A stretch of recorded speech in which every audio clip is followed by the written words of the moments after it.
সারা জাতি তাকিয়ে আছে, আমরা যারা দলের নেতাকর্মী তারা তাকিয়ে আছি।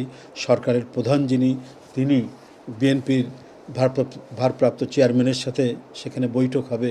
এটা আমাদের কাছে অত্যন্ত আনন্দের একটি সংবাদ।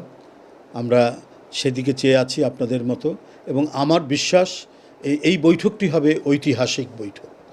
এটা বাংলাদেশের গণতন্ত্রের জন্য এটা সুবাতাস বইবে, এবং বাংলাদেশের গণতন্ত্র যেন আর কোনো ফ্যাসিবাদের দ্বারা আক্রান্ত না হয়, কোনো আগ্রাসী রাক্ষসের মুখে পড়ে এটা যেন নিঃশেষ না হয়ে যায়, তার জন্য এই বৈঠকটি আমি মনে করি একটি ঐতিহাসিক বৈঠক হবে।